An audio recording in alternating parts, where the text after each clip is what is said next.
kung anong mapa ang ating makikita kasi yung game 1 red side din naman ng Onyx Philippines at naipanalo nila yun ang sabihin natin ng malinis. Oo, at ngayon ititignan natin kung anong ating magiging random na mapa para dito sa game number 2.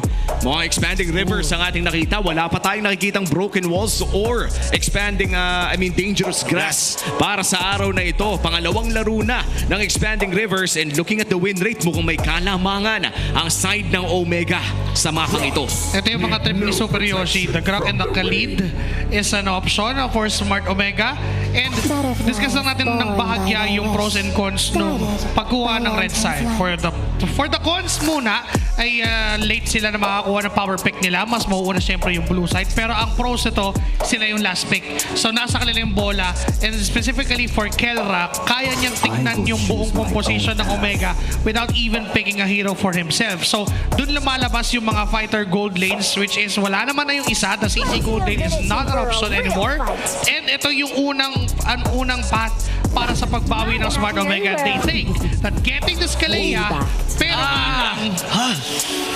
Oh my goodness. Oh my G. 1-1 tsaka Parsa kagad. Yung counter, kinuha na nila para hindi ma-counter. This is okay, baka naman may iba pang niluluto ang Omega, pero sa totoo lang napakalaking dagok na hindi nila nakuha yung Farsat na bigay nila ang 1-1 kay Kelra. Tapos ang magiging pick-off nila would be a Kalea that could be very countered by the Needles and Flowers mula doon sa 1-1. So technically, wala pang ganon kataas na catch na kayang pumatay sa isang 1-1 unless there is a Hayabusa pick-off on the blue 2, blue 3. Pero Lancelot pa yung pinili ni Ryzen. At kukunin na rin nila ang Harith para sa kay Netsky. This time around, Onyx Philippines. Phobius is also open. Baka gusto mong kumpletuin na, pare. Para lahat ng counter sa 1 mo nakuha na rin. Oo nga, ang ganda ng... actually, maganda rin naman talaga ang Phobius dito. Makakounter mo yung Harith, makakounter mo rin yung Lancelot kahit papano, di ba? Pero para sa Omega kasi, para sa akin, okay naman din yung Harith. Kayang sumabay sa early sa 1-1. Mama nga ito kung iisipin mo, kapag earlyhan. Pwede kang Esme. Pero na yung Grok, nandyan yung isa sa mga agaw din against doon kay Super Yoshi. Although may hero naman na Super Yoshi, that would be the Kalea. Pero dito kasi sa kanilang Red 3, mas inuna nila yun dahil maraming options talaga for the XP. Could be a Phobius, could be an Esmeralda, Banda Valentina, tapos pwede pa silang kumuha ngayon ng Alice again on the Red 4. I think kung may natitira pang mga mage pickups dito para sa Omega, the Eve would also be a nice pickup considering na may sinaunang combo din tayo na Harith Eve na napakalagkit talaga ng dance floor kapag nabuksan. Ako, abangan natin kasi mayroong Phobius na alisin. So, nagtanggal na sila ng mga ways para mahirapan din itong Harith na ito. Mage uli, I think, ang pwedeng alisin. May Kimi pa actually, kung iisipin mo. Meron, Zushin, wala naman na. Pero, uy! Tinanggal yung Alice, pre. Very interesting, no? Kasi wala pa namang Alice sa bullpick dito bukod sa Grok. Kumbaga siguro mabababad yung passive sa Grok, pero medyo mahirap din kasi mag-Alice sapagkat sa Farsa na 1-1. Totoo. So, at meron na naman talagang kakaibang galaw ang ating Filipino sniper. So if tatanggalin nila yung Alice, I mean, nandun yung threat na pwede silang mag-Esmeralda considering na Harith nga yung katapat, and that would also remove the presence of yung iba pang mga pwedeng gamitin na mages, and yun yung sinasabi natin yung Eve para dito kay Haji. So yun yung idea. Removing the Joy is a good ban from Smart Omega kasi doon na patungo actually yun. This is an Esmeralda Red 4 tapos Joy Red 5. Yun yung pwedeng progression ng Onyx Philippines. So ang matitira kay King Kong would be Hayabusa or Afani. Oh yeah. Parang medyo solid yung Fanny Grok. Oo nga Kasi saktong-sakto ko pag ayan na, parang sinesecure ba yan? Fanny na ba to, coach? Ay, dumila na. Friendly. Ayan na. Pero utility jungler to, no? Isa sa mga laging nadidiscuss kapag kalaban ng Onyx Philippines ay significantly nag-iiba ang itsura ng laro ng Onyx Philippines kapag hindi naka-carry jungle. Dito si King Kong. Minsan nga win condition pa yan. Parang sinasabi sa Keys to Victory na i-force mag-utility si King Kong, di ba? Lalo na ngayon na merong Kalea itong Smart Omega. What's left is to get another mage that could complement the damage output na kinakailangan pa nila to burst down a Fredrin or even a Grok. So, dun pumapasok yung mga... Kagura. Ano yun? Kagura pa din. Okay, ang idea pa din dito ni Haji is for the burst against that 1-1 and that Farsa. Netski, siya yung panggagalingan ng damage output na pwede pampatay nila sa Fredrin. Okay, glue. Okay. Maganda naman sigurong sagot pa rin ng Glue. If you're up against si 1-1 in the Farsa, kahit pa paano, no, namimitigate mo pa rin yung damage. May reset factor din sa kanyang ulti. But here comes the Esmeralda na nasabi na rin Josh Cakes kanina. And looking at our draft, para bang I would say na parang Onyx Philippines yung nakalamang dito. Like, I wanna be straight. Pero Josh Cakes, ano bang basa mo dito? Well, early game-wise, I think it's the other way around na mapupunta yung ikot doon sa objective lang. Magkakaroon ng times na magiging diverse enough na ikutan nila si Kelra o yung 1-1 kasi kailangan din nila talaga ng damage output ng 1-1 kasi without the 1-1 parang sobrang manggagaling lang kay Super Fritz again yung damage output, and there are a lot of diving heroes when you are Smart Omega. Kailangan din nilang protektahan so far yung yung Harith nila, so hindi lang dive ng dive.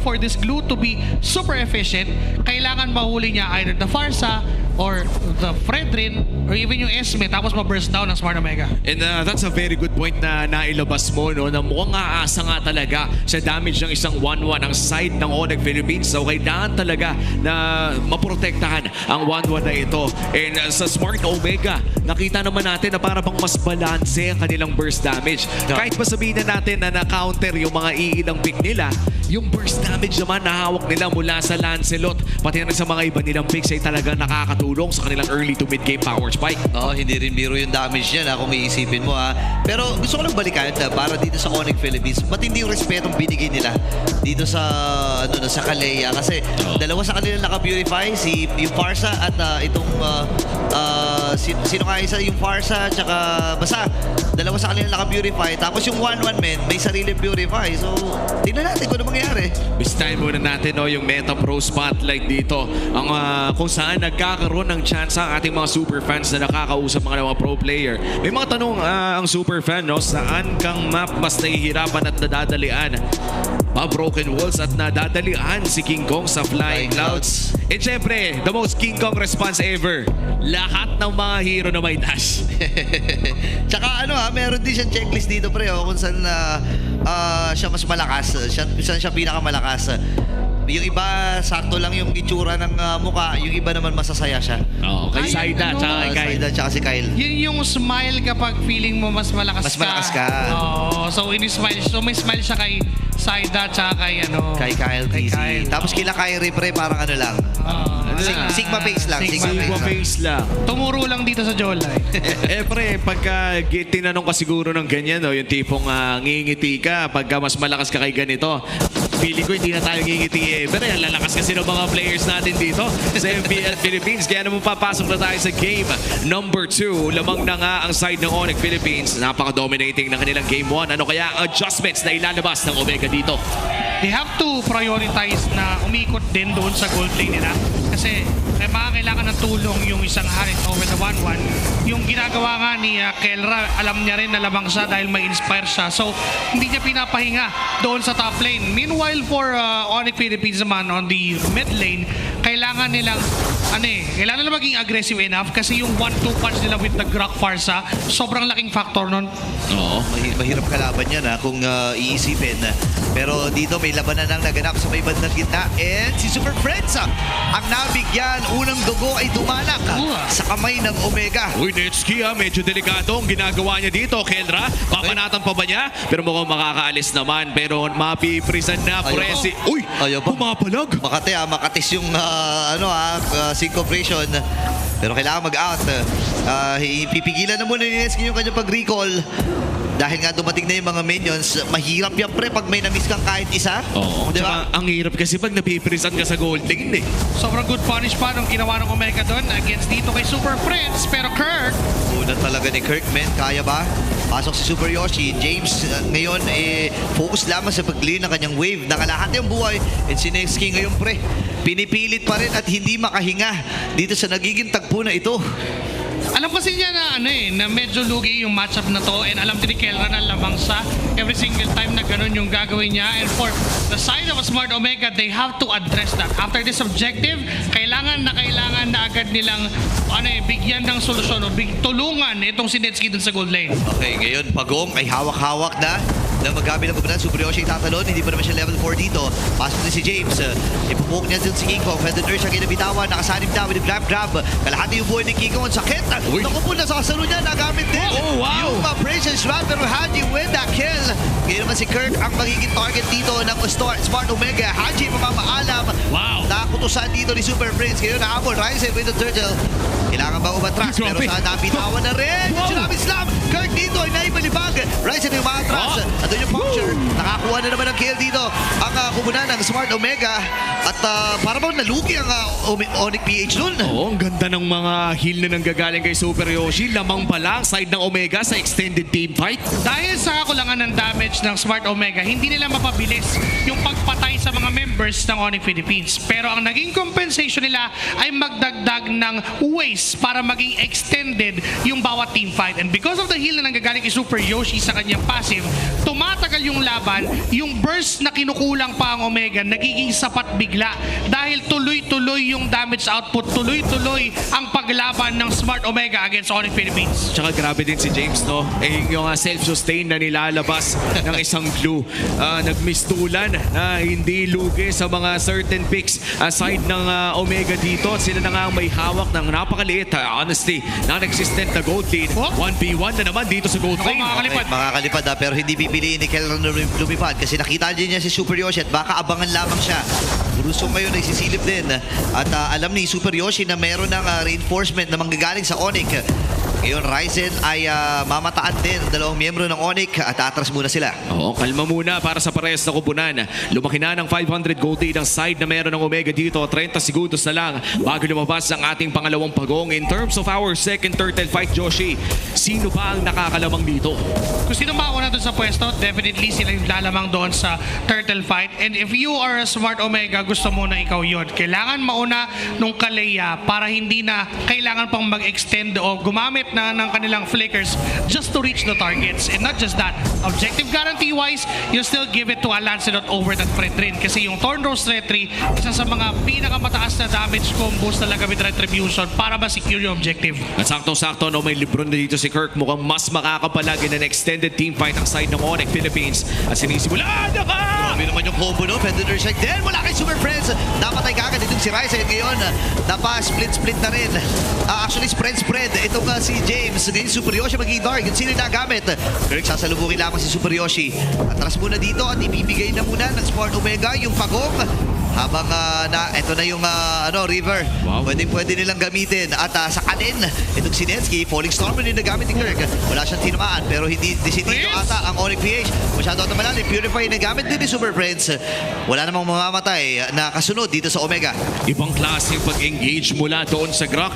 Yun yung pinapractice sa costume eh. Yung flicker. Yung wall flicker ba, heavy swing.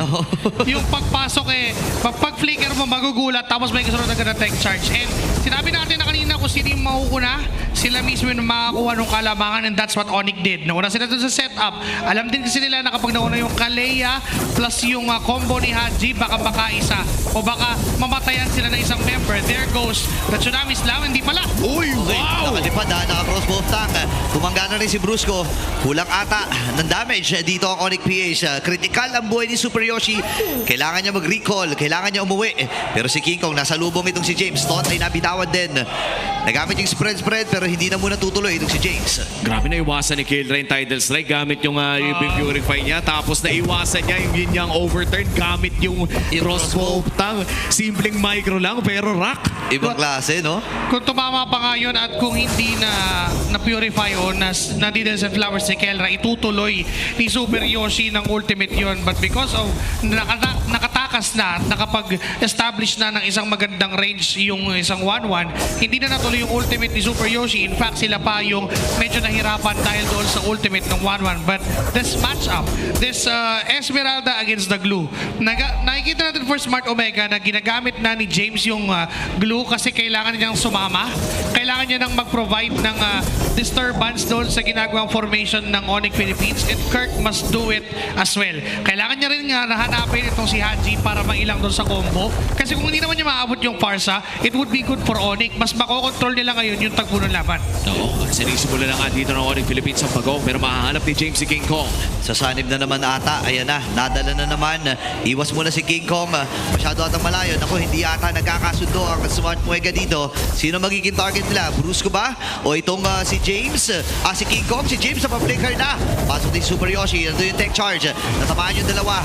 Ngayon naman ay si Kelra. Nagkakapa ng pagkakataon. Kaya na siya lilipad pero hindi pa naman fully na ilalapang yung kanyang stock. At taras muna dito ang Omega. At makukuha na naman yung posisyon ng Onyx para dun sa pagong. At libre pagong ang makukuha ng Onyx Philippines dito sapagkat lamang na talaga sila sa pangmatagalan na team fight kanina. Lamang ang Omega in an extended team fight. Ano ang naging rason? Bakit napaliktad yun ngayon? And for Onyx Philippines, mainly the reason is sumama na itong si Kelra. And we're talking about doon kanina bago pa magsimula yung laban na mataas yung damage na kayang i-deal ng isang 1-1 and darating sa punto na nakay Kelra na yung bola. No? Sumama sa laban na yun, sinubukan pa nga niyang microhen actually even itong si Ryzen na kung hindi lang nakapag-turn roast doon o hindi nakapag-second skill, matatamaan niya yung vital point doon sa likod and possible na na maultihan pa ni Kelra itong Lancelot at maipasa pa sa ibang members. Yun yung threat ngayon ng Smart Omega. If lumipad itong si Kelra, mauubos sila ng bigla.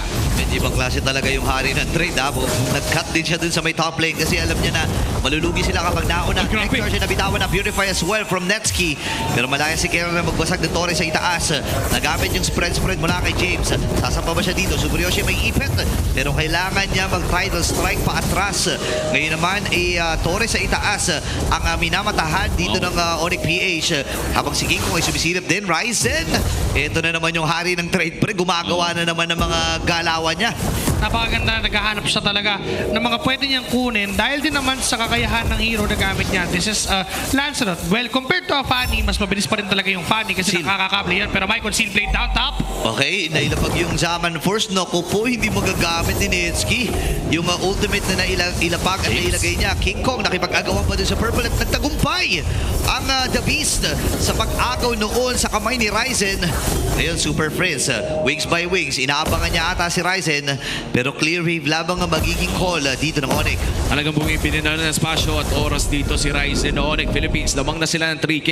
Ang good news dito para sa Omega, hindi ito kasing lala nung nangyari ng Game 1 na bawat minuto ay nakakadagdag ng 1,000 ang Onyx Philippines. This is a more tame version, no? Katulad na lang ng pinag-usapan natin kanina na tuwing nakakakuha nga ng tank jungle si King Kong ay medyo nagbabago ang itsura ng kanilang laruan. Na para bang mas i-expect sana natin na mas agresibo dahil makunat nga siya. Yeah. Pero ngayon kasi, for Onyx Philippines, they're playing that hyper carry mode for Kelra. Kailangan hindi siya mamatay, kailangan siya protektahan. And for this specific objective, there is still a chance of Ryzen stealing this. So kailangan mag-ingat ng Onyx Philippines. Okay, Kelra hinahabol itong si Ryzen. Pinipili talaga nila. Ayan ay tech charge! Tinamaan niya dalawa. Ngayon na dodge naman dito ni Ryzen pero hindi na maiiwasan ang pagkakamatay niya. Super Freaks ay namaalat din sa kamay dito ni Netsky. Ngayon si Kelra ay mamamaalat din sa kamay ni Netsky. Pagong, Lord rather, nakuha na ni King Kong. Pero si James hahabol pa. Kirk ngayon sinasayawan na si Netsky. Inuubos ang mga shields. Ubos ang mga shields pero ang kakayanin at mabibigyan ng pagkakataon ng Smart Omega na kunin at hulihin itong si Kirk. Kiko ngayon ay tumatayo lamang. Wow. Inaantay niya yung taunt. Hindi lumapit si Haji at si Netsky. Pero Pokes ay mabibitawan pa rin nila. Medyo matagal yung naging team fight na yun at wala pa rin nagkakamatayan bukod kay Ryzen at kay Kelra. 1-for-2 trade ang naganap doon pero mukhang magagamit pa rin ng Philippines ang Lord na kanilang nakuha. At nandyan lang si Brusco sa may bandang likod. Kanina pa nakakahanap ng magandang set si Brusco. In fact, yung mga angulo na kanya nakikita ay mahirap mag-react if you are Omega. At mukhang babantayan pa nila yung Lord doon sa may bandang itaas. Tsaka ang ginawa lang din nila ay straightforward na sagot na para hindi sila maagawan dahil nga yung threat pa din nung Lancelot ay nandun, inuna agad nila. Nag-turn agad sila para kunin yung buhay ni Ryzen. Tapos bigla na lang kumuha ng objective. Now, Onyx Philippines is on their base siege. Ayan na, feathered Earth Strike mula kay Super Prince. Ngayon na pa-spread kagad si James. Lord ay nakuha pero yun yung overturn na bitawan ni Haji. Kaya alam ko na magiging follow-up ang Smart Omega. Pasok si Ryzen. Maganda pagdepensa mula dito sa barangay. Ngayon Onyx PH. Target ata itong gitna. Medyo bitin ata sila sa mga minions dito. Pero ang mahalaga para sa Onyx PH, kumakatok na sila paunti-unti sa base ng barangay. Oo, 20 seconds na lang bago lumabas ang flicker dito ni Brusco. Uy! Pwede niyang biglain ito with a sudden tech charge. Pero mukhang hindi pa niya ibabato ito. Sadyang naghahanap lamang ng perpektong angulo. Sa ngayon, Onyx Philippines mula sa 3,000 ay aangat to a 4.4K. Unti-unti na nga nilang chino-choke ulit ang Omega sa loob ng kanilang base. They're just also playing it safe dahil alam nila na dahil sa lineup na meron ng Smart Omega, mabilis silang makakapag-punish kung sino man yung mag-overstay o mag-overcommit on their side. And posibleng si Kurt Yan na. yung maging target dahil siya yung may mga kakayahan na gawin yan. Pero napakakunat, pumalag pa. Lumalaban sa lima. Look at the recall. Oh my goodness. Conceal from Brusco. Nakikipagsayawan na lang dito si Kirk. Walang mahanap na sagot ng Smart Omega. Ngayon ay sisilipin naman nila itong itaas. Agaw muna ng resources. Di ba kalabas ang barangay dito? May flicker din si Kirk, si Brusco rather. Kaya naman ay napakahirap para sa Omega na umabante nang wala sa pwesto dahil pwede silang biglain ng side ng Onyx Philippines. But I feel like if you are Onyx, no, mas safe ata na mag-call na lang para sa Lord. Yun na yung pinakamagandang gagawin dapat nila kasi again, we're talking about the ability of Smart Omega to punish kung sino man yung mahuhuli from Onyx Philippines. Because of Super Yoshi's ultimate o yung Tsunami Slam, mahirap lumalim. And even if you are Kirk with the Purify and Super Prince with the Purify, if timed perfectly, maaaring bumalik dun yung laban. Kasi if you would remove a single member from the side of Onyx Philippines, malaki yung mawawala. Kung mawawala si Kirk, walang mag-zone. Si King Kong, walang mag-retry. Super Prince, wala yung artillery damage. Kelra, wala yung most of the damage. And pag si Brusco, wala yung setup. So, every single piece is important if you're Onyx Philippines. Ngayon, importante din na silipin ni James kung ilan na lang ba ang buhay ng Lord. May soft reason sila na gagawin. Kasi nga naman ay nag-cut na rin ng minion dun sa may bandang itaas. Ito si Kirk. Ay, nakapoint din naman! Nung tidal strike, ito si Kelra. Falling Star mo naman, malaki Kirk. Sinulog yung dalawa. May ice cream one dyan. Medyo mabagal ang galawan. Hindi niya overturn. Hindi nagamit din ni Haji. Kalahati ang buhay ni Netsky at ni Haji. Lord, kaya hawakan muli ng Onyx Philippines. At ang buong kupunan ng Smart Omega isusuko na ito. Naubos na ang bala bago man ito mabaril. At dahil dyan, Lord secured para sa side ng Onyx Philippines. This is their second Lord of the game. Nakuha rin nila ang dalawang pagong kanina at ngayon may hawak na silang 6,000 kalamangan. Paano nga pa dedepensa ang Omega dito? If you're Omega, you have to use your resources wisely. Not like what they did during that pre-Lord. Dahil kahit pa tumama yung talon na yon mula kay Super Yoshi, hindi naman guaranteed na mabubuhat niya dahil may second skill pa din naman si Kelra. So technically, Kelra is not the target if you are a Smart Omega.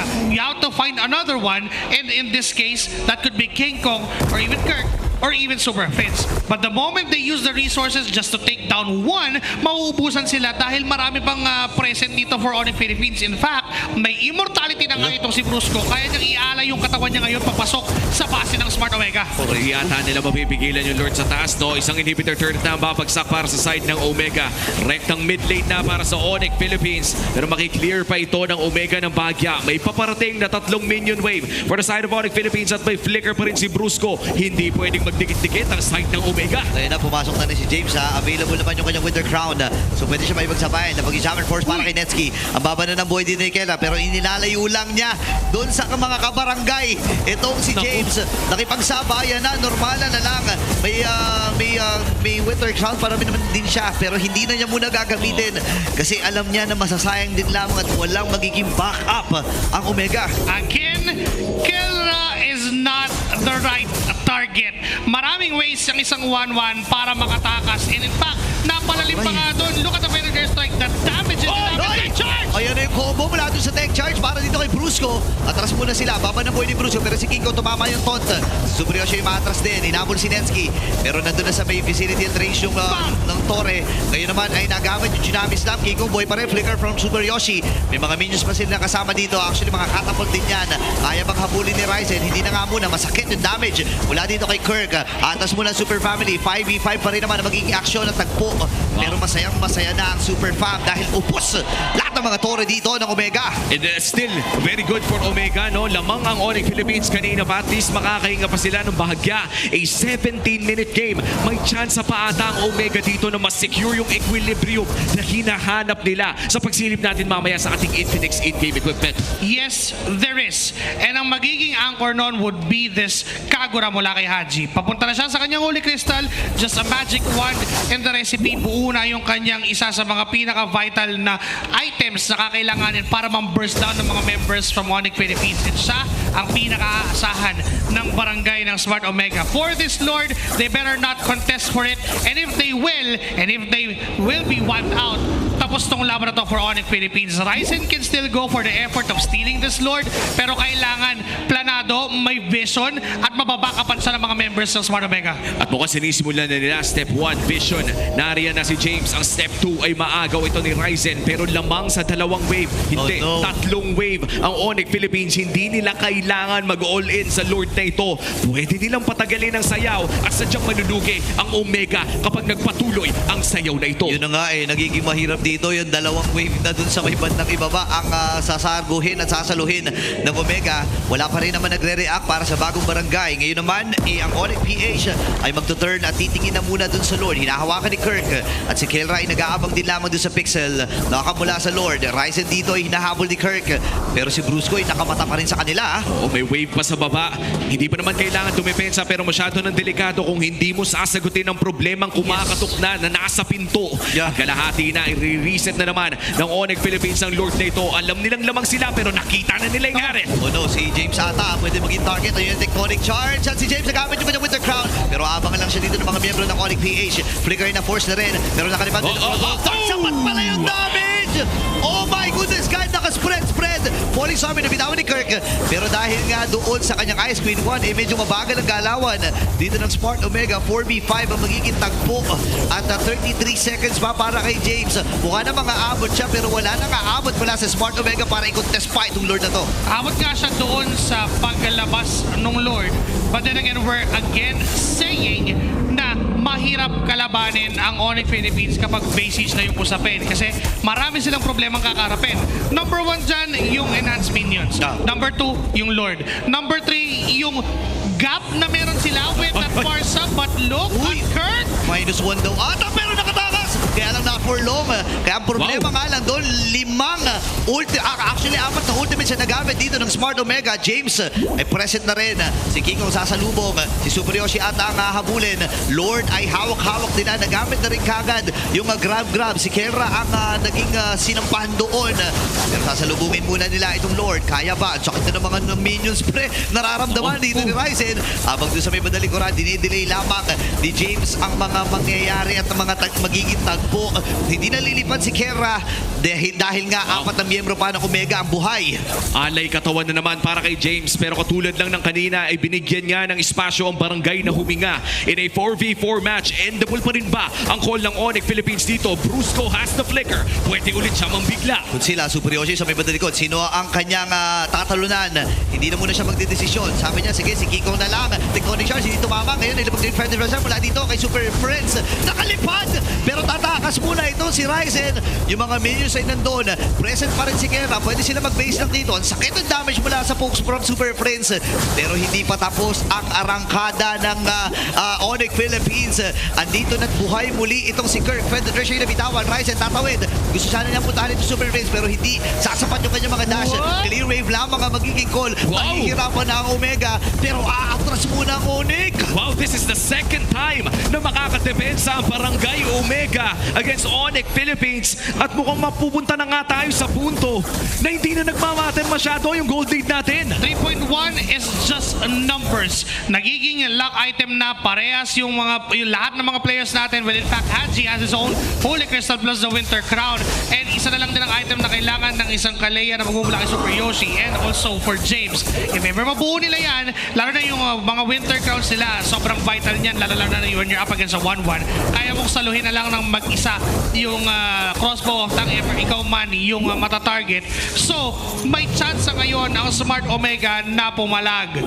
This time for the Lord, another steal na it may seem impossible, but still, pwede. Yun na, binitawan na lahat para dito kay James. Sumampa na lang siya with the grab. Si Killer na naman ang magiging target. Nagamit na rin yung needles and flowers. Dadalhin ata sa Torre. Goodbye. Naku po, dadalhin na. At nagamit din yung Winter Buy Crown. time. Dinidili lamang. Nagbabuy time lamang dito si James. Pero habang nangyayari pala yun, Polish Storm nagamit na rin dito ni Kirk. Available na ang Holy Crystal para dito kay Super Prince. Habang yung Lord ay hawak-hawak pa rin ng mga miyembro ng Onyx. Masakit na, mukhang naghahanap si Ryzen ng angulo. Makikita nila si Kela pero makakalipad ulit si Super Prince magkakansa ng Fender pero yung Naku, nagamit Lord! din yung Winter Crown dito ni Kirk. At sino magtatagumpay? King Kong pa rin ang The Beast. Pero this time, nakalipad itong si Kera. Si Ryzen ay mamamaalam din. Ubus ang Omega. Si Super Yoshi na lang ang natitira. Nakikipagpatentero na. Sino nga ba ang taya? Hindi natin alam. Pero ang kalam ng Onyx PH ay wala ng pag-asang Omega makahabol pa rito. At lilinisin nila ang larong ito. Onyx Philippines takes the win. 2-0 para sa Onyx Philippines kontra Omega at nakuha na nga nila ang kanilang first step towards securing that upper bracket slot.